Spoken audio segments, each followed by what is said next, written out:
ইউসুফ নবীকে হত্যা না করে রক্তমাখা জামা দিয়ে বাপকে যখন বলে, বাবা ইউসুফরে বাঘে খাইছে, আমরা বহু চেষ্টা করলাম, ইউসুফকে বাঁচাবার পারি নাই, কিন্তু এই রক্তমাখা জামা আপনারা দিলাম, এই জামা ফেরত আনছি। ইউসুফ নবীর ওই জামার দিকে ইয়াকুব নবী তাকায় দেখে, বাঘে ধরে নাই, বাঘে ধরলে জামার অনেক জায়গায় ছিঁড়া যেত, ধরে কোন কথা ঠিক কিনা? কিন্তু জামার কোন অংশে ছিঁড়ে নাই, গোটা জামা রক্ত ভরা। তখন বুঝতে পারলেন এই ইউসুফের ব্যাপারে আমার 10টা সন্তান ষড়যন্ত্র করতেছে, কিন্তু এই মুহূর্তে মুখ খোলা যাবে, জোরে কোন যাবে। বর্তমানে আলেমদের নিয়েও যে ষড়যন্ত্র হচ্ছে, বাংলার জনগণ মুখ খুলতেছে। বিনা দোষে দোষী কইরা আল্লাহ সমস্ত আলেম গেল জেলখানা, আল্লাহ উপায় বলো না, জনম দুঃখী কপাল পোড়া আলেম বাংলাদেশে, ধরে কোন ঠিক কিনা? আপনারা বলেন তো, এই পর্যন্ত যে আলেমদেরকে ধরে জেলখানায় রাখছে তারা কারা? ওই ধর্ষণ করছে, মানুষ খুন করছে। কেরে পাগলারা, দর্শন করে মানুষ খুন করে জেলত গেলে বাড়াবার দিবি, বাড়ালে পিটাই মারবি, ধরে কোন কথা ঠিক কিনা? আর যাদেরকে তোমরা ওই মিথ্যা দোষ দিয়ে জেলখানাতে রাখছে, খালি ছাড়িয়ে দিয়ে দেখো তো জনগণ কি করে, পিটে না গলাত মালা পরায়। একটাবার তো চান্স নেওয়ার দরকার, হ্যাঁ, একটাবার চান্স নেওয়ার দরকার না? যে ধর্ষক মানুষের ঘর বাড়ি পুড়ে দিছে, তাকে আমরা জেলখানাতে রাখবো না, জনগণকে ছাড়িয়ে দেবো, জনগণে পিঠা মারবি, তাহলে ছাড়িয়ে দিয়ে দেখো পিঠা মারে না কি করে। জনগণ সব বোঝে, কিন্তু জবান খুলবার পারতেছে না। ফাতেমার আকবর হওয়ার বাইরে গেছে। পরের দিন আসরের নামাজের পরে ফাতেমা চুপি চুপি ওই কাঠুরার বিবি জামিলার বাড়ির দিকে রওনা দেয়। পিছন থেকে ছোট্ট একটা বাচ্চা মা মা বলে ডাকতেছে। ওই বাচ্চার বয়স হলো মাত্র 5 বছর। ধরে কোন কয় বছর? বাচ্চাটার নাম হলো হুসাইন। মা, গতকাল সুরের মতন কোথায় গেছিলেন? আমি আসরের পরে আপনারে খুঁজে পাই নাই, আজকেও কোথায় যাচ্ছেন? আমি একটু আপনার সঙ্গে যাবার চাই। ফাতেমা চমকে গেল। যদি হাসান এমন কথা বলতো ওরে বুঝায় রাখা যাইতো, কিন্তু হোসেনকে বুঝানো যাবে। আল্লাহ নবী বলেছেন, ফাতেমা তোমার 2টা সন্তানের ভিতরে হোসেন একটু জেদি, আর এই জেদি হওয়ার কারণে আমি নবী তাকে একটু বেশি ভালোবাসি। একদিন ফাতেমা বললেন, বাবা আমার এই 2 সন্তানের মধ্যে আপনি ভালোবাসেন বেশি কাকে? কাকে আপনি বেশি ভালোবাসেন? আল্লাহ রাসূল বলে, ফাতেমা তোমার 2 চোখের মধ্যে কোন চোখকে বেশি ভালোবাসো? তোমার যে 2টা আল্লাহ চোখ দেখে, এই 2 চোখের মধ্যে কোন চোখ তোমার ভালো লাগে? ফাতেমা বলতেছে, বাবা চোখ 2টাই সমান। আল্লাহ নবী বলেন, হাসান হোসেন এরা 2 জন আমার 2 চোখের মতন, 2টাই সমান। জোরে কান সুবহানাল্লাহ। ফাতেমা বলতেছে, বাবা আমি মাঝে মধ্যে দেখি হাসানকে আপনি হাঁটে হাঁটে দিয়ে আসেন আর হোসেনকে বুকের মধ্যে নেন, কারণ কি? তখন বলতেছে, ফাতেমা তোর কানটা আমার মুখের কাছে দিই। জোরে বললে এরা শুনবার করি। কানটা যখন মুখের কাছে, তখন নবী বলতেছেন, ফাতেমা হাসান হলো অবিকল আমার মতো। জোরে বলেন সুবহানাল্লাহ। হাসান হলো অবিকল আমি নবীর মতো। ওর নাকের সাইজ, মুখের সাইজ, গায়ের রং অবিকল আমি নবীর মতো। ওর চরিত্রটাও হলো আমার মতো, কিন্তু হোসেন একটু জেদি। ওই জেদি হওয়ার কারণে আমি নবী ওর একটু বেশি ভালোবাসি। যখন বলতেছে, মা গতকাল কোথায় গেছিলেন? আজকে একটু আমি আপনার সঙ্গে যাবার চাই।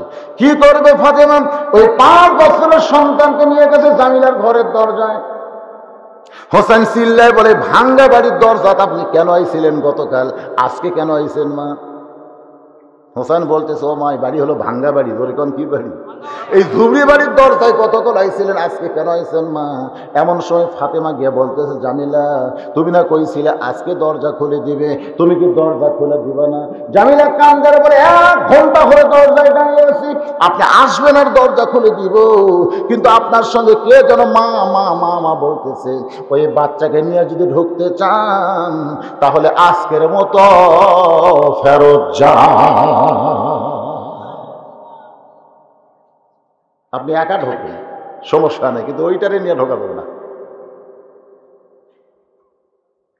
ফাতেমা বলে জামিলা মাত্র 5 বছর, 5 বছরের আমার ছোট বাচ্চা হোসেন, ওরে নিয়ে ঢুকলে সমস্যা কি? জামিলা বলতেছে যদি 2 বছর হইতো তাহলে কোনো সমস্যা নাই, কিন্তু 5 বছর হওয়ার কারণে সমস্যা। যদি 2 বছর হইতো তাহলে কি নাই? কে বলতেছে? কাঠুরার বউ কাকে বলতেছে? ফাতেমারে বলতেছে যদি হোসেন 2 বছরের হইতো আমার কোনো সমস্যা নাই, কারণ 2 বছরের বাচ্চারা দেখবার পারে কিন্তু বুঝবার পারে না। 2 বছরের বাচ্চারা খালি দেখবি কিন্তু বুঝবি না। যখনই 2 বছর পার হবি তখন খালি দেখবি না, বুঝবারও পারবি। এই জন্য আল্লাহ নবী বলেছেন তোমাদের ঘরে যদি 2 বছর বয়সের বাচ্চা থাকে, ওই বাচ্চা চেতন অবস্থায় তোমরা স্বামী স্ত্রী মহব্বত করো না। যদি ঘুমায় দেয় তাও টেস্ট করে দেখো সত্যি ঘুমাইছে না ঘুমের ভান করতেছে। এগুলো যদি তোমার সন্দেহ হয় তাহলে বাচ্চাটাকে দাদির ঘর দিয়ে আসো, দাদার ঘর দিয়ে আসো, অন্য কারো ঘরে দিয়ে আসা তোমরা খেলা শুরু করো। ওই ঘরে থাকা অবস্থায় এটা করা যাবে না। হাসতেছেন কেন? ইসলাম কত সুন্দর! তোমার বাচ্চা যদি 2 বছরের বড় হয়, আর যদি বাচ্চার সামনে প্রেম করো, স্বামী স্ত্রী হালাল প্রেম, তারপরে বাচ্চা এসে বেড়ে বলতে পারে আব্বা তাই মাছ চাপাই ধরছিল রে, বলতে পারে। নিজের বাচ্চার সম্পর্কে ইসলাম এত সতর্ক করে দিয়েছে। আর 90% মুসলমানের দেশে রাস্তাঘাটে প্রেম প্রীতি চলতিছে যেন কাতি মাসা কুত্তা জোড়া লাগিছে।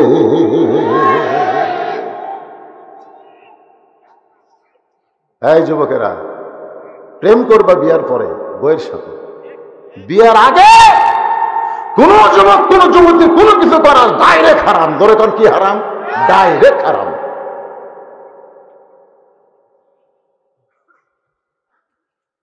আপনার সন্তান 5 বছরের, আজকের মতো আপনি ফেরত যান, এই সন্তানকে নিয়ে আসলে তো আমি দরজা খুলতে পারবো না। সঙ্গে সঙ্গে হোসেন চিল্লায় বলে মা এ খারাপ মেয়ের দরজায় তুমি কেন আইছো? যে মেয়েটা আমার জন্য দরজা খোলে না এ হলো খারাপ মেয়ে, এই মেয়ের চাইতে খারাপ দুনিয়াতে কেউ নাই। ফাতেমা দৌড়ে গিয়া হোসেনের মুখের উপর একটা এরকম ঠাসি দিয়ে বলে পাগল পাগল হয়েছিস তুই, জানে খারাপ মেয়ে বলতেছিস? তোর নানা বলেছে ওই মেয়েটা তোর মায়ের আগে জান্নাতে যাবে। তুই যারে খারাপ বলতেছিস তোর নানা কি কইছে? তোর নানা কইছে তোর মায়ের আগে, তোর মায়ের আগে ওই মেয়েটা জান্নাতে যাবে। সঙ্গে সঙ্গে হোসেন চিল্লায় বলে মা নানা যদি এই কথা বলে থাকে তাহলে এই দরজায় কেন ঘুরতেছ? আসল জায়গায় চলো যাই, আসল জায়গায় চলো যাই। আসল জায়গা কোনটা? মনে বড় আশা ছিল যাব মদিনায়। সবাই বলেন মনে বড় আশা ছিল যাব মদিনায়। যখন প্রথম গাইছে তখন আলেমরা কিন্তু প্রতিবাদ করছিল যে আব্দুল আলীম এই ভেজালা গান গাচ্ছ কেন, বরং গানটা এভাবে গাও মনে বড় আশা ছিল যাব মক্কা মদিনায়, মনে বড় আশা ছিল যাব মক্কা মদিনায়। তুমি মক্কা বাদ দিয়ে খালি মদিনা মদিনা করো কেন? মক্কাতে 1 রাকাত নামাজ পড়লে 1 লক্ষ রাকাত নামাজের সওয়াব, আর মদিনায় 1 রাকাত পড়লে 50,000। কোনটার দাম বেশি? এই 1 লাখও বোঝে না, 50,000ও বোঝে না। জোরে বলেন কোনটার দাম বেশি, মদিনা না মক্কা? তাহলে তুমি মক্কা কেন বাদ দিয়ে মদিনা মদিনা বলতেছো? আব্দুল আলীম বলে রে দুনিয়ার আলেমেরা শোনো, আল্লাহ কোরআনে বলেছেন কুল হে রাসূল আপনি বলেন ইন কুনতুম তুহিব্বুনাল্লাহ ফাত্তাবিউনি, যদি তোমরা মক্কা পাওয়ার চাও, মক্কার মালিককে পাওয়ার চাও, তাহলে মদিনার মালিকরে খুশি করে দাও। এদিন আমার সঙ্গে সকলে বলেন উপায় নাই রে, উপায় নাই রে, উপায় নাই, নবী বিনে আল্লাহ পাওয়ার উপায় নাই। যারা বলতেছেন না আপনাকে নবী ছাড়া আল্লাহ পাবেন, তাহলে জবান খুলে বলেন উপায় নাই রে, উপায় নাই রে, উপায় নাই, নবী বিনে আল্লাহ পাওয়ার উপায় নাই। আব্দুল আলিম একটা গায়ক হয়ে কইছে, ওই মদিনার মানুষটাকে তোমরা রাজি করো, খালি মক্কা না মক্কার মালিক পর্যন্ত খুশি হয়ে যাবে। ধরে কাল সুবহানাল্লাহ। কি মনে করছেন? অনেক মানুষ বাইরে গল্প করে, ভিতর থেকে শোনাবে। এত রাত্রে যদি ওয়াজ না শোনে বাড়িতে ঘুমান, বাহিরে গল্প করে দেন, ভোট তো হয়ে গেছে রে, কি না ব্যথা সব শেষ। ধরে কোন কথা ঠিক কি না? আর এখন এরকম গল্প করে লাভ আছে? আমি বাইরের ভাইদেরকে বলবো, হয় ভিতরে আসে, নাই চলে যান। আমার মায়েরা বোনেরা যারা পর্দার অন্তর আছে, একটু মনোযোগ দিয়ে শোনেন। মা হোসাইন মায়ের হাতটা ধরে বলতেছে, মা আসল জায়গায় যায়। আসল জায়গা ধরে কোন কি জায়গা? এই ধুবড়ি বাড়ির দরজা ঘুরা লাভ নেই, আসল জায়গায় চলে। হোসেনের হাতটা ধরে টেনে, ফাতেমার হাতটা ধরে হোসেন টেনে টেনে আল্লাহর নবীর দরবারে হাজির। ধরে কোন সুবহানাল্লাহ। নবী বলতেছে, ফাতেমা তোর হাতটা ধরে হোসেন কোথায় নিয়ে আইছে? বলে, বাবা আমি একবার গেছি, দুইবার গেছি, দরকার হলে 10 বার যাব। কয়বার গেছি? একবার গেছি, স্বামীর হুকুম নাই বলে দরজা খোলে নাই। আর একবার গেছি হোসেনকে সঙ্গে নেওয়ায় অপরাধ, দরকার হলে হোসেনকে বাদ দিয়ে যাব, আমি দরকার হলে 10 বার যাব, কিন্তু হোসেন আমার হাতটা ধরে আপনার কাছে নিয়ে আইছে। বাবা বলে, আসল জায়গায় গেলে সব রেজাল্ট পাওয়া যাবে। ও বাবা, আমি কিন্তু আপনার কাছে আসি নাই, আপনার নাতি আমার হাত ধরে নিয়ে আইছে। সঙ্গে সঙ্গে হোসেন মায়ের হাতটা ছাইড়া দিয়ে দৌড়ে গিয়ে নবীর হাত চেপে ধরে বলে, না না, তোমার মা নাই বলে তুমি মায়ের দয়া বোঝো না। শিশুকালে মইরা গেছে মা, গর্ভে থাকতে মরছে পিতা, নবী চোখে দেখলো না। সবাই বলেন, শিশুকালে মইরা গেছে মা, গর্ভে থাকতে মরছে পিতা, চোখে দেখলো না। কে করিবে লালন পালন, কে দিবে সান্ত্বনা, এই দুনিয়ার বড় এতিম নবী ছিলেন একজন। সাধারণ একটা কাঠুরের বউ জামিলা আমার মায়ের আগে জান্নাতে যাবে? না না, মুখ যা সেটাই কও। ছেলেরা কিন্তু মাকে খুব বেশি ভালোবাসে। সুবহানাল্লাহ কন না কেন? ছেলেরা কিন্তু মাকে বেশি ভালোবাসে, আর মেয়েরা ভালোবাসে বাবাকে। আল্লাহ রাসূল বলেছেন, প্রত্যেকটা ছেলেরাই দেখবেন বাপের চাইতে মাও বেশি ভালোবাসে, আর প্রত্যেকটা মেয়েরা দেখবেন মায়ের চাইতে বাপকে বেশি ভালোবাসে। আর আমরা কতগুলো বাবা সব জমি ছেলেকে দেই, মেয়েকে দেই না। খোঁজ করে দেখবেন ওই ছেলে আপনাকে ভালোবাসে না, আর মা হোক বাসে রে পাগলা। আমার মায়ের একটা কাঠুরের বউ জামিলা জান্নাতে যাবে। কোন আমলের কারণে জান্নাতে যাবে? যতক্ষণ আপনি না বলবেন না না আপনার হাত আমি ছাড়বো। কেমন ভাবে ধরেছে নবীর হাত? আপনারা বলেন তো, হোসেনের নবী না? না না, নবীর হাত কিন্তু ধরেনি, ধরছে নানা। সঙ্গে সঙ্গে আল্লাহ নবী ডাক দেয়, আলী, আলী রে তুই কোথায় গেলি? সবসময় যে সাহাবী নবীর কাছে থাকতেন, সে সাহাবীর নাম হলো হযরত আলী। ধরে বলেন নাম কি? এক বক্তা বলতেছে, সবসময় নবীর সঙ্গে যে সাহাবী থাকতেন তার নাম হলো আবু বকর। এটা কিন্তু মিথ্যা কথা। সবসময় নবীর সঙ্গে আবু বকর থাকে নাই, সবসময় নবীর সঙ্গে থেকেছে হযরত আলী। ওই গাড়ে সুরে আবু বকর যে নবীর সঙ্গে ছিল, আপনি বলেন তো আবু বকরের আগে নবীর সঙ্গে কে ছিল? নবী কিন্তু আলীকে বলেছে, আমার জায়গায় ঘুম পা। আলী কিন্তু বলেছিল, হুজুর আমি আপনার সঙ্গে যাবার থাকে না, তোর যাওয়া লাগবে না, তুই ঘুম পা, আমার জায়গার ঘুম পা। হযরত আলী কিন্তু একটা কথাও বলেনি যে আপনার জায়গাতে আমি ঘুম পারবো আর আপনি চলে যাবেন। ওরা যদি আপনাকে মনে করে হামাক বাইরে থেকে মারে,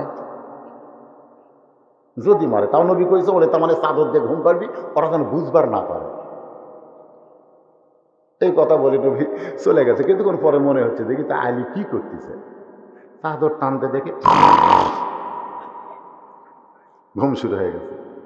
নবী আলীর কপালে চুমা দেওয়ার, আলী রে চাদর উড়ে যে ঘুমিয়ে গেলি, তাকে ডাক তুললি, তুই কি একটাবার খেয়াল করিস না ওরা যদি আমাকে মনে করে বাহির থেকে তোকে তরবারি মারে, তীর মারে, তুই যে মরে যাবি? আলী কান্দার বলে, নবী গো, এই দুনিয়াতে দাঁড়িয়ে কোনো লাভ নাই, আপনার জন্য মরণ যেন আমি চাই। লিল্লাহে তাকবীর। সঙ্গে সঙ্গে নবী বললেন, লা ইউনাহাদুকুম হাত্তা কুনা আহাব্বা ইলাইহি মিন নাফসিহি, তুমি যদি প্রকৃত মুমিন হওয়ার চাও, তোমার জীবনের চাইতেও আল্লাহর নবীকে বেশি ভালোবাসা দাও। আমার জীবনের চাইতেও নবীকে বেশি ভালোবাসতে হবে। যার প্রমাণ দিয়েছে কে? হযরত আলী। হযরত আলী, লব্বাইক ইয়া রাসূলুল্লাহ। আল্লাহ নবী বলতেছেন, এখন আমার চেহারা দেখ আর পর, আমি কি নবী? তুই যে বললি লব্বাইক ইয়া রাসূলুল্লাহ, আমি কি এখন নবী? আমি হলাম ফাতেমার বাপ, হোসাইনের নানা, তোর শ্বশুর। এখন আমি নবী নাই তো? নবী হলে এইভাবে হাত ধরে সুবহানাল্লাহ। রে আলী, কাঠুরের বউ জামিলা ফাতেমার আগে জান্নাতে যাবে। হুসাইন আমার কাছে জানতে চাই কোন আমলের কারণে। আমি তো বলতে পারবো না, বলার হুকুম তোরে দিয়া দিলাম। হোসেন বলতেছে, ও বাবা, একটা সামান্য কাঠুরের বউ আপনার বউয়ের আগে, আপনার বউ মানে আমার কে? একটা সামান্য কাঠুরের বউ আপনার বউয়ের আগে, আমার মায়ের আগে জান্নাতে যাবে কোন আমলের কারণে আপনি কি জানেন? আল্লাহর বান্দা হযরত আলী বলতেছে, ও ফাতেমা, কোন আমলের কারণে ওই কাঠুরের বউ তোমার আগে জান্নাতে যাবে? যদি আমি বলতে চাই, তোমাকে ধৈর্য নিয়ে শুনতে হবে। কারণ একজন মেয়ের কাছে আর একজন মেয়ের তারিফ করলে মেয়েদের কিন্তু ধৈর্য থাকে। খালি করিয়া দেখো। আরে মেয়ে তো দূরের কথা, আমি একদিন কালের বইয়ের কাছে বলতেছি, আল্লাহ যদি আমাকে জান্নাত দেয়, জান্নাতে হুর দিবে। হুরের চোখ হবে এইরকম, হুরের নাক হবে এইরকম, হুরের গায়ের রং এরকম, বাইরে থেকে হুরের ভিতরে রক্ত দেখা যাবে। কে বলে এই বয়ানগুলো করতেছি, দেখে আমার বউ কুল বালুস বগলের তলে নিয়ে ঘরের থেকে বাইরে হয়ে যাচ্ছে। আমি বললাম, কোথায় যাচ্ছেন? হুর নিয়ে থাকেন, আপনি হুর নিয়ে থাকেন, আমার কি দরকার? তখন আমি বুঝলাম, মেয়ে মানুষের এত হিংসু ভাই, এদের সামনে হুরেরও তারিফ করা যায় নাই। ধরে ঘর কথা বলতে, আনা মাদিনাতুল ইলমে ওয়া আলী বাবুহা। রাসূল বলেছেন, আমি হচ্ছে ইলমের শহর, আলী হচ্ছে তার দরওয়াজা। আলী জানে না, এই জন্য বলতেছে ধৈর্য, ধৈর্য। কোন আমলের কারণে কাঠুরের বউ তোমার আগে জান্নাতে যাবে, এটা শুনবার গেলে তোমাকে ধৈর্য ধরা লাগবে। তুমি কি ধৈর্য ধরতে পারবে? ফাতেমা বলতে, দরকার হলে ধৈর্য ধরাই লাগবে। হযরত আলী বলতেছেন, ইজলিসিয়া ফাতেমা, তাহলে তুমি বসো, কারণ ধৈর্য ধারণ করতে দাঁড়িয়ে থাকলে হবে না, বসা লাগবে। দরকার কি করা লাগবে? আপনারা যারা 2-4 জন ওদের ডাড়া ডাড়া আওয়াজ শুনতেছেন, কতক্ষণ ধৈর্য ধরবেন? কিছুক্ষণ পরেই মনে হবে সদাই। এই জন্য ধৈর্য ধারণ করতে গেলে কি করা লাগবে? এজলেস। এজলেস মানে কি? বসো। ইয়া ফাতেমা, হে ফাতেমা, বসো, বসো। সঙ্গে সঙ্গে হোসেন মা ফাতেমা হযরত আলীর বিবি, নবীর মেয়ে, বসে যায়। সুবহানাল্লাহ। একই ঘরের মধ্যে 3 জন, সবার সাথে ফাতেমার সম্পর্ক আছে নাই? আপনারা বলেন তো, ফাতেমা হোসেনের কে হয়? হযরত আলীর কে হয়? আল্লাহর নবীর কে হয়? ঘরের মধ্যে কিন্তু মানুষ 3 জন, আর একজন নিয়ে আওয়াজ হচ্ছে। আলী বলেন, ফাতেমা, তোমার কি মনে আছে একদিন দুপুর বেলায় তুমি আমাকে ঘরের মধ্যে ডাকলে, আমি ঘরের মধ্যে গেলে তুমি দরজা বন্ধ করে দিলে। আমি আলী চমকে গিয়ে বললাম, ফাতেমা দরজা বন্ধ কেন? তুমি তখন চোখের পানি নিয়ে বললে, স্বামী গো, আপনার হাসান হোসাইন ক্ষুধার জ্বালায় কাঁদতেছে, বারবার আমার কাছে খাবার চায়, কিন্তু আমি তো জানি আমার বাড়িতে কোনো খাবার নাই, আপনিও খাবার কিনে দিবেন, সেই টাকাও তো আপনার কাছে নেই, এখন বড় পড়ছে বেকায় দেয়। ও স্বামী, আমার এই অন্যটুকু আপনারে দিলাম, এই অন্য বিক্রি করে যেই টাকা হবে, সেই টাকা দিয়ে আজকের মতো একটু খাবার নিয়ে আসুন। ও ফাতেমা, তোমার কি মনে আছে তুমি যখন আমাকে ওড়না দিলে, ওই ওড়না আমি জামার পকেটের মধ্যে ঢুকাই ফেললাম। মা ফাতেমার ওড়নাটা হযরত আলী এরকম জুব্বার পকেটের মধ্যে ঢুকাইলেন। জুব্বার পকেটের মধ্যে ওই ওড়না নিয়ে গোটা বাজারের মধ্যে ঘুরতেছে, আর মনে মনে চিন্তা করতেছে, ওড়না বের করে যদি বিক্রি করবার চাই, আর খরিদ্দার যদি বলে কার ওড়না, আমি যদি বলি আমার বউ ফাতেমার, তাহলে খরিদ্দার বলবে আলী দুর্বল হয়ে গেছে, বইয়ের জিনিস বেচিয়া খায়। পুরুষ মানুষ যখন বইয়ের জিনিস বেচবে, তখন প্রত্যেকটা মানুষই বলবে এই দুর্বল মরদ রে, এই বইয়ের জিনিস বেচা খায়। এরকম দুর্বল আছে না নাই? খাবার বসে ভাতের দিকে না তাকায়, মাছের দিকে না তাকায়, বইয়ের খালি গলার দিকে তাকাস। তো বউ আস্তে আস্তে গলার কাপড় সরে দিছে, যে কি দেখতেছে ভালো করে দেখো। স্বামী বলতেছে হতে হচ্ছে না গো, হতে হচ্ছে না। বউ কয় কি হচ্ছে না? বলে আমার জমির ধারে তো এক জমি বার আছে ৮০,০০০ টাকার দাম, আমার ৬০,০০০ টাকা আছে, খালি ২০,০০০ টাকার জন্য এই জমিটা হাতছাড়া হয়ে যাচ্ছে। বউ বলতেছে ইন্নাল্লাহা মা সাবিরিন, ধৈর্য ধরে, এ বছর হয়নি সামনে বছর হবে। স্বামী রাগ করে, তোর বাপের জমি, আমার জন্য ১ বছর থুবি। বউ কয় রাগ করেন কেন, তারা আমি কি করবো? বলে কি করবি বুঝতে পারতেছিস না? তোর গলার যে মালা আছে, তোর বাপ বিয়ের সময় দিছে, এই মালা খালি সোনার নাম আছে, সাইদ আছে। এখনকার যে মালার সাইজ রে, তুই পুরাতন মালা গলার আমার কাছে বসে আছিস, ওই মালাটা খালি আমার দে, আমি বিক্রি করে জমি কিনি, আগামী বছর এই সময় তোকে ২ ভরি সোনার ডিজিটাল মালা দেবো, যদি মুসলমানের বাচ্চা হয়। দেখ এমন চাকি মারছে, বউ গলার মালা খুলে দিয়ে দিছে। ওই মালা বিক্রি করে জমি কিনছে, ১ বছর হয়ে গেছে। মেয়েরা কিন্তু সব হিসাব না থলেও কত হিসাব থই না, হয়ে যায় দেখবেন খুব হিসাব রাখবে। আর বাপ যখন আসে, আর ভাই যখন আসে, তখন দেখবেন হিসাব ঠিক। আর স্বামীর ভাই যখন আসে, বাপ যখন আসে, তখন দেখবেন ব্যাঠিক। সোমবার দিন আমার শ্বশুর আসবে, শনিবার থেকে আমার বউ লাগছে কাম গরম করতে, যে আমার বাবা কিন্তু দেশি মুরগি খায়, আমার বাবা কিন্তু পাতাশি মাছ খায়, আমার বাবা কিন্তু এশিয়ার দই মিষ্টি খায়। আমি বললাম ঠিক আছে, আমি তাই কিনে দেব। এখন এই সমস্ত কিনে দিলাম। সোমবার দিন শ্বশুর আমার দুপুরে আইসে, আমার বউ সকাল থেকে পাক শুরু করছে। খাবার সময় দেখি টেবিলে 11 আইটেম। আমার শ্বশুর খাবার চায় না, তারপর বউ খালি বলতেছে আর একটু করে খান বাবা। এই বাবান কি হয়েছে রে? আপনারা কি আমার কথা শুনতে পাচ্ছেন? খালি এই জায়গা শোনা যায় না। তুমি খোলো, কান বার করো, এই কান বার করো, বার করো, বার করো।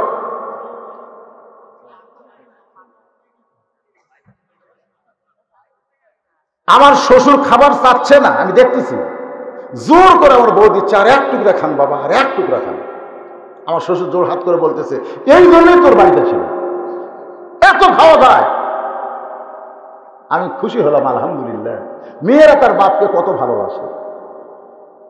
কিছুদিন পর আমার বাপ হয়েছে, আমার বাপের সামনে 1 থালি বিস্কুট দিছে। আমি দূর থেকে দেখতেছি আমার বাপ বিস্কুট চাবায়, আর এই লোক গাড়ির মধ্যে দেয়। কিছুক্ষণ পর চাবার, মানে বিস্কুট দাঁতের সাথে লেগে যাচ্ছে, আর আমার বাবা লোক দিয়ে বিস্কুট সরায়। আমি আস্তে আস্তে বাপের কাছে আসলে বাবা রাগ করে, এই মৌলানা, ভালো বিস্কুট তো সরব করে না, এটা কি বিস্কুট কিনিস রে? আমি যতবার আসি তোর বউ 1 থালি করে দেয়, সব খালি দাঁতের সাথে লেগে যায়। আমি বুঝতে পারলাম এই বিস্কুট তো এরকম ছিল না, এটা 22টা হওয়ার পরে আমার বউ আমার বাপক দিছে, যে বিলাই কুত্তা খাবি না, শ্বশুর খায়, যেটা বিলাই কুত্তাও খায় না, সুন্দর ছেড়া যায়, ওটা দিচ্ছে আমার বাপক। তাহলে ওর বাপের জন্য 13 আইটেম, আর আমার বাপের জন্য 22টা বিস্কুট। কি কন, খুব ভালোবাসে না? হিসাব জানে কি জানে না? ওর বাপের বেলা হিসাব ঠিক আছে, কিন্তু আমার বাপের বেলা নাই। অথচ আল্লাহ কোরআনে বলেছেন ওয়াকাযা রাব্বুকা আল্লা তা'বুদু ইল্লা ইয়াহু ওয়া বিল ওয়ালিদাইনি ইহসানা। আল্লাহর এই আয়াতকে স্মরণ করে আমি ঘরের মধ্যে গেলাম, ঘরের মধ্যে যা বসে আছি, আর কিছুক্ষণ পরে এরকম করতেছে।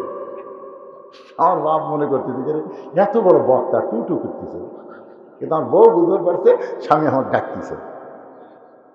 যে ঘরের মধ্যে আইসে আমি মুচকে হাসি দিলাম, মন চাচ্ছে না তো, বাপ আমার 22টা বিস্কুট খাচ্ছে, আমার মন হাসবার চায়। কিন্তু উদু ইলা সাবিলি রব্বিকা বিল হিকমা, এই হিকমত অবলম্বন করার জন্য আমি হাসি দিলাম। বউ যখন আমার দিকে তাকাইছে, যে ঘরের মধ্যে ঢুকছেন আমি আস্তে করে দরজা বন্ধ করে সিটকি তুলে দিলাম। আমার বাপ বলছে, যে হুজুর বউকে ঘরে তুলে সিটকি দিলি কেন? আমি বললাম, বাবা একটু ধৈর্য ধরেন, ইন্নাল্লাহ মা'আস সাবিরিন, ধৈর্যশীলদের সঙ্গে আল্লাহ থাকে, আপনি একটু ধৈর্য ধরেন। দরজা বন্ধ করি, আমি এই বাম হাতটা আমার বইয়ের এই জায়গায় দিলাম, এই জায়গায়। এখানে কিন্তু সরাসরি গন্ধম খাওয়ার কারণে এখানে গুটি নেই। মেয়ে মানুষ কিন্তু সরাসরি গন্ধম ফল খাচ্ছে, গুটি নাই। আর আদম আলাইহিস সালাম খাওয়ার পরে জানবার পারছে, এইভাবে চাপিয়া ধরিয়েছে, বুঝছেন? হাত দিয়ে দেখেন আমাকে একটা গুটি আছে, ওর কিন্তু গুটি নেই। এর নাম হলো টুটি। ধরে বললাম, আমার বাবা যদি মারা যায়, আমার মা যদি মারা যায়, তুই বলতো সারা জীবন কানলে আমি কি আর বাপ মা পাবো? আর তুই যদি মারা যায়, সকালে মরলে বিকালে বিয়ে করবো। তোরে সাইলা দিলে আমার বইয়ের অভাব নাই, তুই ময়রা গেলে আমার বইয়ের অভাব নাই, কিন্তু আমার বাপ মা যদি মারা যায়, বল আমি কি কিয়ামত পর্যন্ত আর বাপ মা পাবো? এই ফকুনির বেটি, তোর বাপের সামনে 13 আইটেম আর আমার বাপের সাথে 22টা বিস্কুট কেন? এই ফকুনির বেটি, তোকে আজকে তালাক দিব। ওই আমার 2 পাও ধরে কান্দার বলে, স্বামী গো আর জীবনে ভুল করবো না, আজ থেকে আপনার বাবু যা আমার বাবু তাই, আপনার বাবু যা আমার বাবু তাই। আমি আর কিছুই করিনি, দরজা খুললাম। আমার বাবা আরো কয় বছর জীবিত ছিল। আমার বাবা মরার আগে বলে গেল, বাজান তুই যে ঘরের মধ্যে কি আমল করছিস, ওই আমল করার বউ তোর বউটা যেন বৌমা হয়ে গেছে। জোরে কান, কি মা? বৌমা। এখন 1 বছর পরে বউ বলতেছে, কেগো স্বামী, গত বছর গলার মালা বিক্রি করে জমি কিনলেন, আমাকে না 2 ভরি সোনার মালা দিবার চাইলেন, খবর কি? স্বামী বলতেছে, তুই বদরুল রশিদের ওয়াজ শুনিস নি? বদরুল রশিদের ওয়াজ শুনিস নি? তো বউ বলতেছে, বদরুল রশিদ আবার কি কইছে? বদরুল রশিদ কইছে, প্রত্যেকটা বিবিরা স্বামীর জন্য সাজতে পারবে, স্বামী ছাড়া অন্য কোনো পুরুষের জন্য সাজা হারাম। তো তোর যদি আমার মালা ছাড়াই ভালো লাগে, তাহলে মালা কেনার কি দরকার আছে রে? তুই মালা পরে কাক দেখাবি, কাক দেখাবি? আমি তো দেখবো বউ রশিদ ওয়াজ করছে যে স্বামীর কাছে বউ সাজা লাগবে, তো তোকে সাজা ছাড়াই ভালো লাগতেছে, খামা কামালা। এইরকম কিছু স্বামী আছে না নাই? যেরকম আছে না নাই? হযরত আলী মনে মনে চিন্তা করে, আমার পকেটের মধ্যে ফাতেমার ওন্না, সেই ওন্না বের করে যদি বিক্রি করবার চাই, আর খরিদ্দার যদি বলে আলী দুর্বল হয়ে গেছে, বইয়ের ওন্না বেচা খায়। হযরত আলী বলেন, ফাতেমা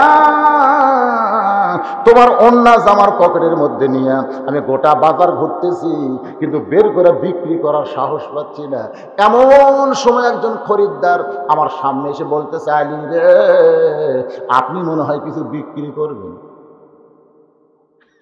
খরিদ্দারের কাছে বলার আগেই খরিদ্দার আমাকে বলতেছে, আলী আপনি মনে হয় কিছু বিক্রি করবেন।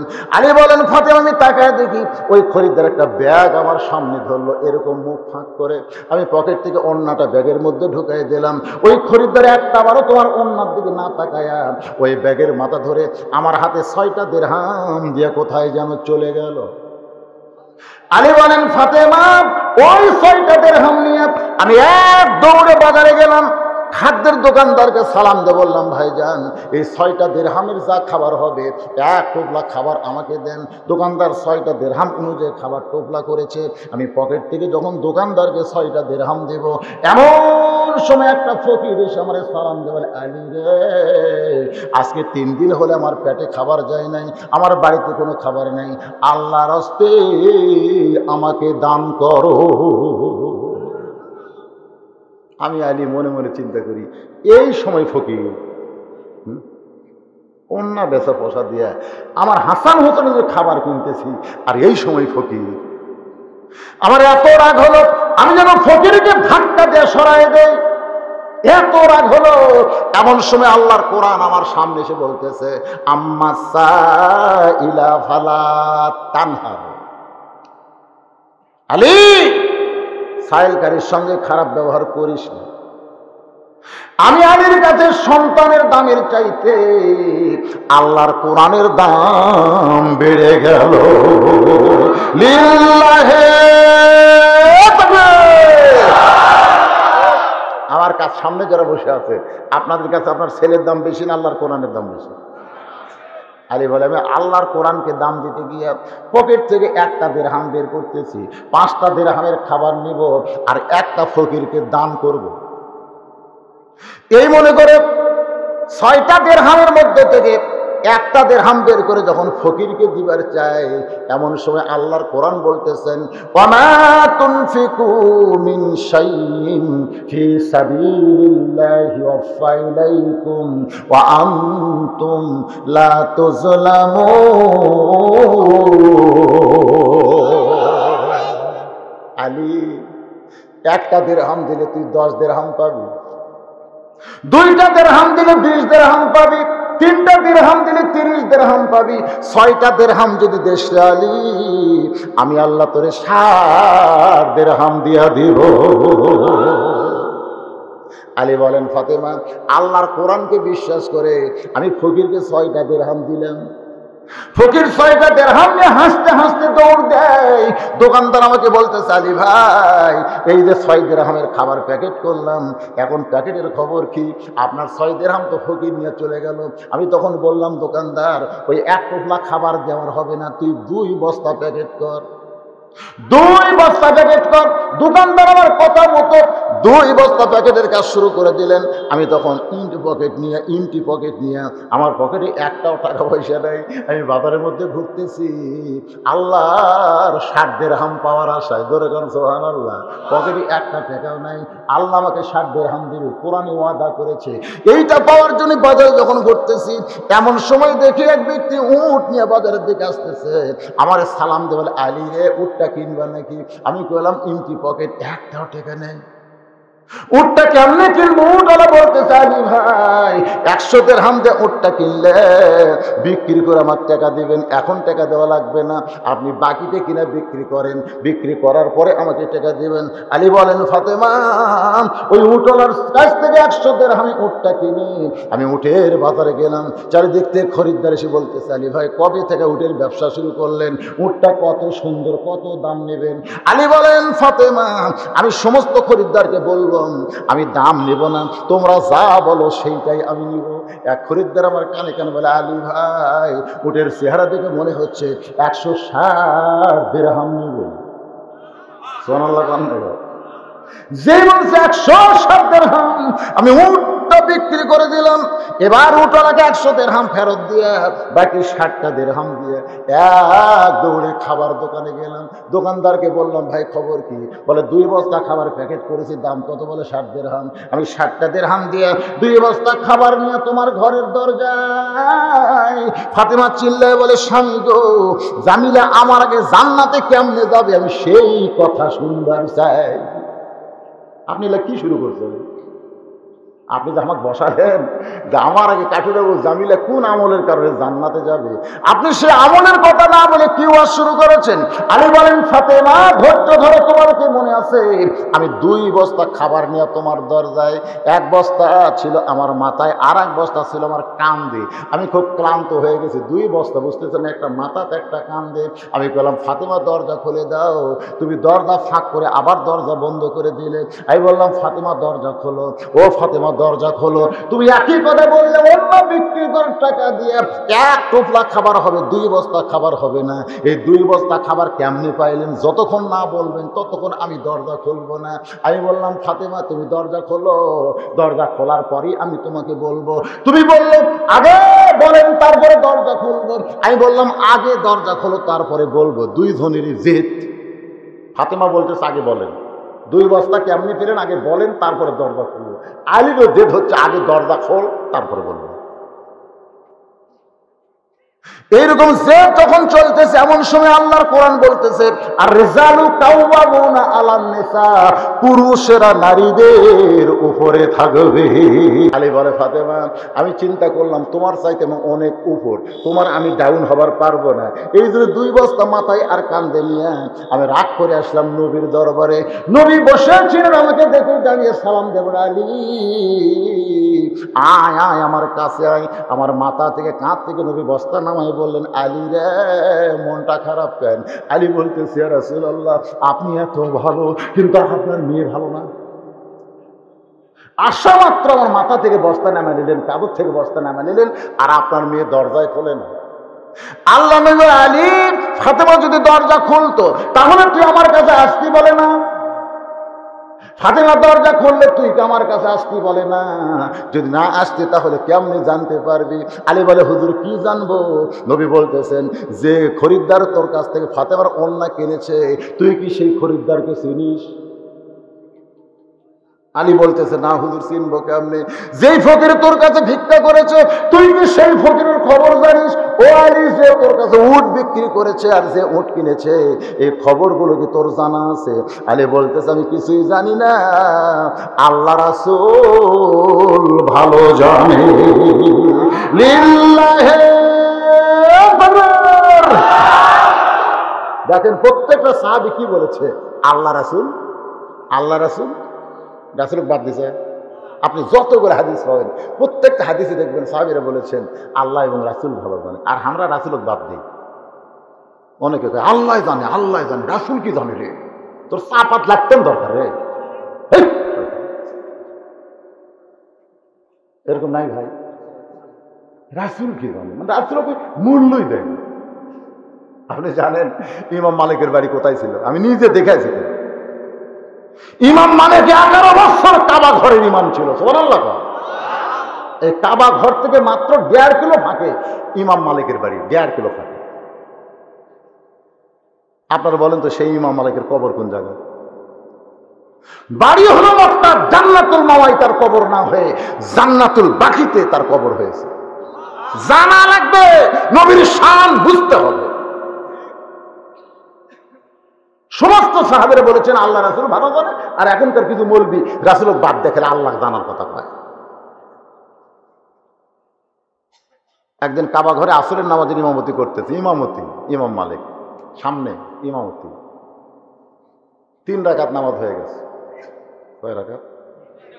3 রাকাত নামাজ হয়ে গেছে। এমন সময় ইমাম মালিক খেয়াল করে দেখে তার মুখ আছে কাবার দিকে আর মন চলে গেছে মদিনার দিকে। আপনার বলেন তো, মুখ আছে কাবার দিকে, মন গেছে মদিনার দিকে, নামাজ হবে?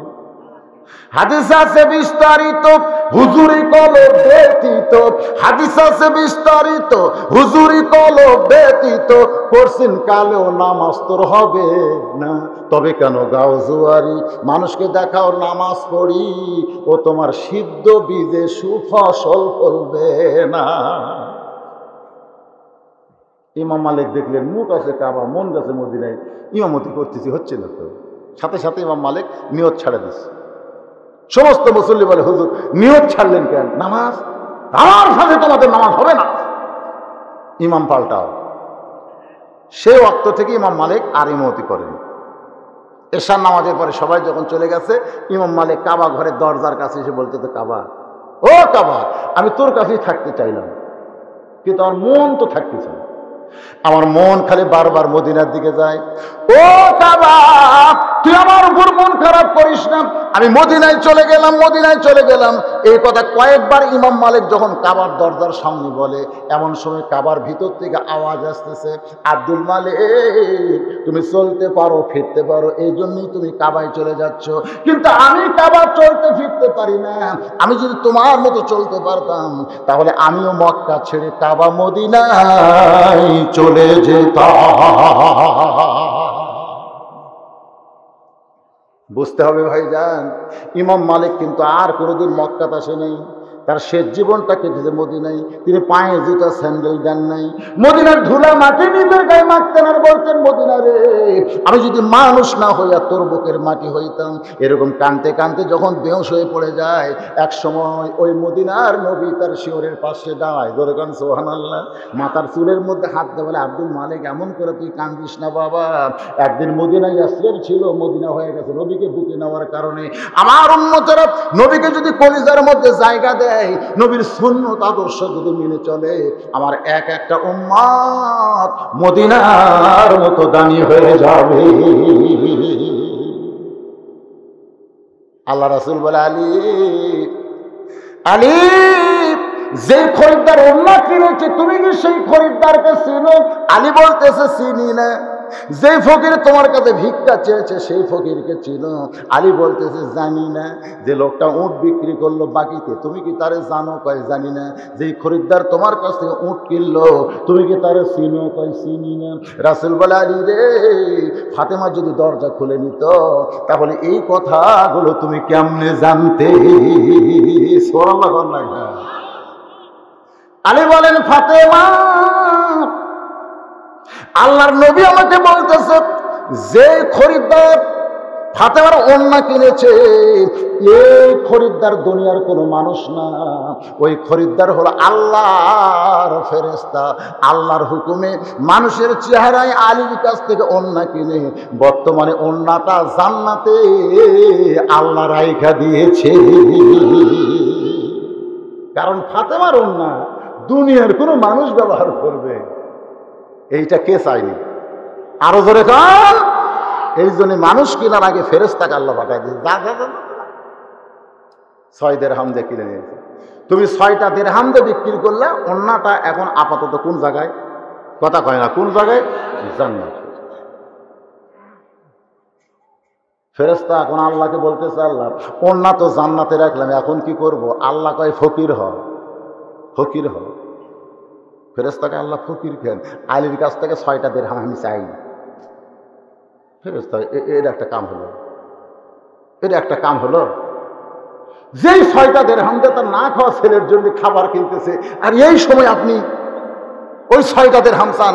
আল্লাহ বলতেছে লিয়াবলুয়াকুম আইয়ুকুম আহসানু আমালা। জোরে বল সুবহানাল্লাহ। ফেরেশতা তোদের পরীক্ষা হবে না, পরীক্ষা হবে বান্দাকে। জোরে কর কথা দিতে যা যা যা ফকির সাজা যা। তখন বলতেছে আল্লাহ তোমার আলী অন্য বিক্রি করে 6 দিরহাম দিয়ে খাবার কিনতেছে, আর আমি ফকির সাজা গেলে আমাকে যদি চর দেয়, ভিক্ষা না দেয়, কারণ মানুষের একটা পজিশন আছে। আল্লাহ বলতেছে তুই যা, চর দিবে না, কারণ ওর কাছে কোরআন শরীফ আছে। সর্বপ্রথম পৃথিবীতে যিনি 30 পারা কোরআনের হাফেজ হয়েছে তার নাম হচ্ছে হযরত আলী। জোরে করে সুবহানাল্লাহ। নবী বলেন ও আলী, ওই ফেরেশতা ফকির হয়ে তোমার কাছে এসেছে, তুমি আল্লাহর কোরআনকে দাম দিয়া ওই ফকিরকে 6টা দিরহাম দিয়ে দিলে। তারপরে তুমি যখন 6টা দিরহাম দিলে, ফকির 6টা দিরহাম আল্লাহর কাছে নিয়ে গেছে। আল্লাহ 6টা দিরহাম দেখে দেখতে ফেরেশতা কাঁদতেছে। আল্লাহ কয় ফেরেশতা কান্দো কেন? বলে আল্লাহ আলী খাবার কিনতেছে, টোপলাও হয়ে গেছে, আর এই সময় 6টা দিরহাম নিয়ে আসলাম। আল্লাহ বলে 6টা দিরহাম রাইখা যে উটের পিঠে চড়ে ফাতেমা জান্নাতে যাবে সেই উটটা এখন দুনিয়াতে বিক্রি হবে। ফেরেশতা কয় আল্লাহ উটটা দুনিয়াতে বিক্রি করে এত পেপাল বাড়িস কেন? তুই উটওয়ালা হয়ে যা, বাজারে উট বিক্রি কর, টাকা যদি না থাকে বাকি দে।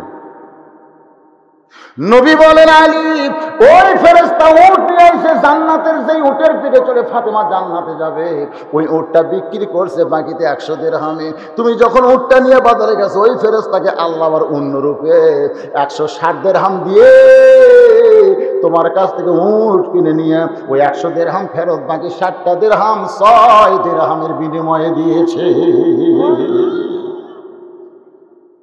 আলী বলেন ফাতেমা, ফাতেমা বলতেছে কোন আমলের কারণে ওই কাঠুরার বউ আমার আগে জান্নাতে যাবে? আপনি সেইটা না বলে কি বললেন? আলী বলে ফাতেমা রে, তুমি যখন জান্নাতে যাবে, তুমি খাতুনে জান্নাত হওয়ার কারণে আল্লাহ তাআলা তোমাকে সাধারণ জান্নাতের মতন হেঁটে নিবে না, তোমাকে একটা উটের পিঠে করে জান্নাতে নিবে।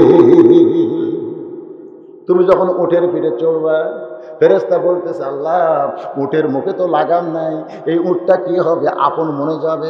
আল্লাহ বলতেছে ফেরেশতা টাইনা টাইনা উটটাকে নিয়ে যাওয়া লাগবে। ফেরেশতাকে আল্লাহ উটের মুখে লাগাম নাই, তাহলে কি ধরে উটটা টানতে হবে?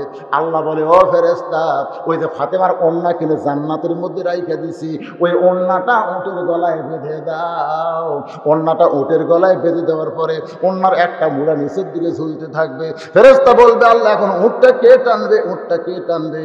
এমন সময় আল্লাহ বলবেন জামিলা, ও জামিলা তুমি স্বামীর হুকুম ছাড়া ফাতেমার জন্য দরজা খোলো নাই। ওইটা তোমার স্বামী জানার পরে আল্লাহর কাছে দোয়া করে, আল্লাহ আমার যেই বউটা আমার হুকুম ছাড়া ফাতেমার জন্য দরজা খোলে না, আমি স্বামী দুনিয়াতে তাকে কিছুই দিবার পারি নাই, তোমার কাছে দোয়া করি আমার বউটাকে আল্লাহ সবার আগে তুমি জান্নাত দিও। কোন স্বামী যদি বউয়ের জন্য দোয়া করে সেই দোয়াটা আল্লাহ ফেরত দেয় না। আমি আল্লাহ জামিলার স্বামীর দোয়া কবুল করেছি, এখন খাতুনের জান্নাতের আগে জামিলার কেমনে জান্নাত দেই তার স্বামীর দোয়াও কবুল করে ফেলেছি। এই বেকায়দা অবস্থায় আল্লাহ বলবে, জামিলা ওই ওন্নাটা ধরে টেনে টেনে ফাতেমাকে জান্নাতে নিয়ে যাও। আলী বলতেছে, ফাতেমা তুমি মনে করতেছ আমি জান্নাতে যাচ্ছি, আমি জান্নাতে যাচ্ছি, কিন্তু আল্লাহর হিকমত হলো তুমি জান্নাতে পা দেওয়ার আগে ওই জামিলার পা জান্নাতে চলে যাবে। সঙ্গে সঙ্গে ফাতেমা চিল্লায় বলে, মাবুদ, যে মেয়েরা পর্দার ভিতরে থাকবে আর যে মেয়েরা স্বামীর কথা মতো চলবে, এই দুই দল মেয়েকে ফাতেমা জামিলার সঙ্গে জান্নাত দিও। আপনারা বলেন তো, মা বোনদের আর কোনো ওয়াজ করা লাগবে? মাশাআল্লাহ। এখন আপনাদের জন্য ফাদখুলি ফি ইবাদি ওয়াদখুলি জান্নাত। এখানে একটা জিনিস আপনারা খেয়াল করছেন কিনা, হযরত আলী কিন্তু 6 দিরহাম দান করে দুনিয়াতে কয় দিরহাম পাচ্ছে? আপনাদের কি মনে হয় পাবেন? এই বিশ্বাস কারা কারা করেন আল্লাহ একটু হাত দেখেন তো দেখি। লিল্লাহি তাকবীর। আচ্ছা, ওই যে কতগুলো ছেলে এখানে আমি বসার পর থেকে দেখতেছি ওরা খালি ঘোরে, মানে ওরা কি রে তোমরা কোন দলের? ওদের ছোটবেলা একটা গান শুনছিলাম না, চাবি মাইয়া দিছে সাইরা, চাবি মাইয়া দিছে সাইরা জনম ভরা ঘুরিতেছে। ওরকম শয়তানে এমন চাবি ভরা মারছে, এরা বৈশ্বরী করতেছে। ভাইজান, আপনারা যারা বিশ্বাস করেন যে 6 দিরহাম দিলে আল্লাহ 7 দিরহাম দিবে, এটা কি আমার কথা না আল্লাহর কথা? তাহলে এই বিশ্বাস করে আপনাদের কাছে 6টা টাকা আছে, 6টা দিলে 60 পাবেন, আর 100 দিলে 10 গুণ 1000 পাবেন, 200 দিলে 2000 পাবেন। এই দুনিয়াতেই পাবেন। আজকে রাত্রে হয়তো বেশি হয়ে গেছে, আজকে রাত্রে না পেলে আগামীকাল পাবেন। বিশ্বাস করেন, এই বিশ্বাসটা করতে হবে। হয়তো বলবেন হুজুর কিভাবে পাবো? হয়তো আপনি টাকা পাবেন না, কিন্তু 2000 টাকার ক্ষতি থেকে আল্লাহ আপনাকে বাঁচাই দিবে। জোরে কোন কথা ঠিক করে আগামীকাল হতে পারে আপনি অটো ফেরত চড়ে আপনি যাচ্ছেন, দেখি বেলতলা বাজার না কি বাজার, দুর্গা বেলতলা বাজার যাচ্ছেন, ওই মোড়ত যে অটো ভ্যান ব্রেক কন্ট্রোল করে পারেনি, একবার আপনি সহ তলব করছে, ওর উপরে সে ঘুটঘুটি চড়ছে, পরে দেখা গেল আপনার পায়ের ঠ্যাং ভেঙে গেছে, হাত ভেঙে গেছে, এটা দেখা যাচ্ছে। এই যে সময় একটা বিপদ আছে, আর সদকা তো তারুদ্দুল বালা, দান সদকা করলে সেই বিপদ থেকে আল্লাহ আপনাকে বাঁচায় দেয়। তো ওয়াজ তোমার চলবেই, ফাদখুলি ফি ইবাদি ওয়াদখুলি জান্নাতি। এই আল্লাহর ঘর মসজিদের জন্য 100 টাকা দিবেন, আগামীকাল সকাল 10টার মধ্যে আপনি 1000 টাকা পাবেন। আর সুবহানাল্লাহ পায় না? এই বিশ্বাস হয় না? 200 টাকা দিবেন, আগামীকাল 10টার মধ্যে আপনি 2000 পাবেন। বিশ্বাস যদি না হয় আমার মোবাইল নম্বর নেন, কাল মোবাইল করবেন। কিভাবে দিবে? দিবে আল্লাহ, কোরআনের ঘোষণা, ওমা তুনফিকু মিন শাইইন ফি সাবিলিল্লাহি ইউওয়াফা ইলাইকুম ওয়া আনতুম লা তুযলামুন। এ জান্নাতি, আল্লাহ তোমরা একজন বান্দা 100 টাকা দান করছে, আল্লাহ দানকে কবুল করে। এই সব সামনে আসেন, সব সামনে আসেন, আল্লাহ কবুল করেন। আল্লাহুম্মা দাও, দিকে দাও। মাশাআল্লাহ মাশাআল্লাহ। এত রাত্রে 1:30 বাজতেছে, 12টা 12:30 বাজতেছে, তারপরে তোমার বান্দারা দান করতেছে। আল্লাহ সকলের দানকে কবুল করেন, আল্লাহ সকলের নেক নিয়ত কবুল করেন। বাকি সিমের ধান লাগান না কেন? আপনারা এই গ্রামের লোকজন সব বাড়িতে রয়েছে, এই গ্রামের নাম কি? চর জয়নপুরের কারা কারা একটা হাত তোলেন তো দেখি। চর জয়নপুরের কারা কারা?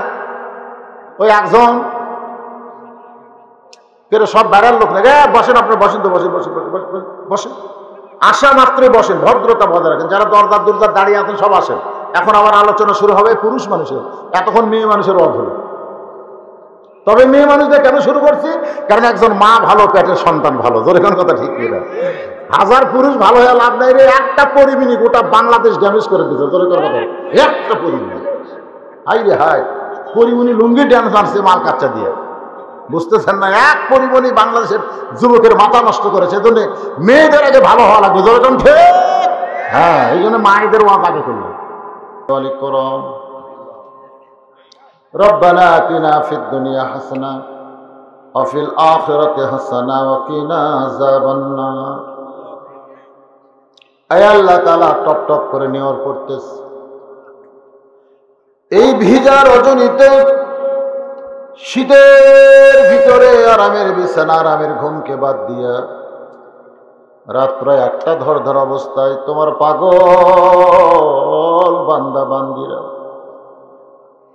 আরামের বাড়ি আরামের ঘুমকে বাদ দিয়ে কোরআন হাদিসের মহাব্বত কলিজার মধ্যে নিয়া এই জান্নাতের বাগানে বসে বসে আলোচনা শোনার শেষে আমি গুনাহগারের সঙ্গে রহমতের দরজায় ফকির হয়ে দোকানা হাত তুলেছি।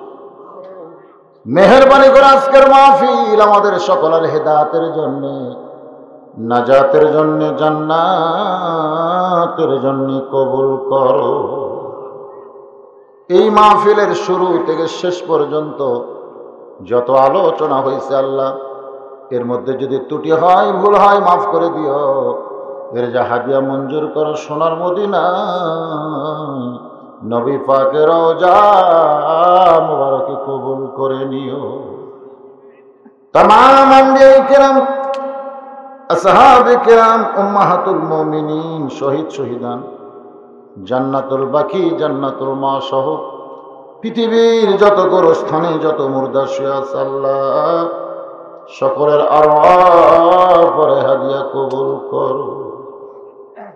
মাবুদ, আমরা যারা হাত তুলেছি, আমাদের মধ্যে যাদের জনম দুঃখনী মা অন্ধকার কবরে শহীদ হয়েছে, আল্লাহ মেহেরবানি করে মায়ের কবরটাকে জান্নাতের টুকরা কবুল করো। বাবার বাড়িঘর সবই আছে, আমি সহ আমরা যারা বাবা হারা এতিম হয়ে গেছে আল্লাহ মেহেরবানি করে বাবার কবর জান্নাতের টুকরা কবুল করো। আমাদের দাদা দাদি, নানা নানি, আত্মীয় স্বজন, শ্বশুর শাশুড়ি যাদের জন্য দোয়া করবার পৃথিবীতে কেউ নাই আল্লাহ, তাদের পক্ষে দোয়া করে মেহেরবানি করে কবরবাসীদের মাফ করে দাও। আয় আল্লাহ তাআলা, এই চর জোয়ানপুর নুরানি জামে মসজিদকে তুমি কিয়ামত পর্যন্ত কবুল করো। এই মসজিদের উন্নয়নে 65 জন 50 জন সদস্য আল্লাহ গো, কেউ মসজিদের সদস্য, কেউ মাহফিলের সদস্য, আল্লাহ তাদের সকলকে জান্নাতি সদস্য হিসাবে কবুল করে নাও। এই মসজিদের উন্নয়নে যারা নগদে বাকিতে দান করেছে, সকলের দানগুলোকে জান্নাতের বিনিময় হিসাবে কবুল করে নাও। আল্লাহ যে যা নিয়ত করে দান করেছে আল্লাহ সকলের নিয়ত নিয়তের সাথে তুমি কবুল করো। আল্লাহ মসজিদ কমিটির সভাপতি, মসজিদ কমিটির সহসভাপতি, সেক্রেটারি, কেশিয়ার, আয় আল্লাহ তাআলা মসজিদের ইমাম, মুয়াজ্জিন, মুসল্লি, মসজিদে জায়গা জমি দিয়া যারা কবরে চলে গেছে আল্লাহ সকলকেই তুমি কবুল করো। আল্লাহ তাআলা আজকের মাহফিলের সম্মানিত সভাপতি চেয়ারম্যান সাহেব, আজকের মাহফিলের প্রধান অতিথি এমপি সাহেব, আজকের মাহফিল পরিচালনা একজন আলেম, সুধীজন, আল্লাহ সকলকেই তুমি জান্নাতি কবুল করো।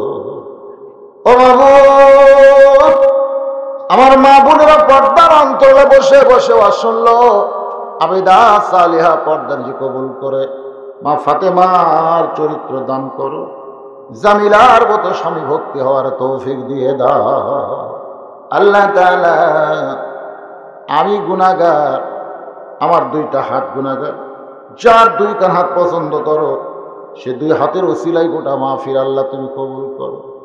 ও মাবুদ, আয় আল্লাহ, যারা সর্বাত্মক সহযোগিতা করেছে মাহফিলের জন্য আল্লাহ তুমি সাথে সকলকে জান্নাতি মানুষ হিসেবে কবুল করে নাও।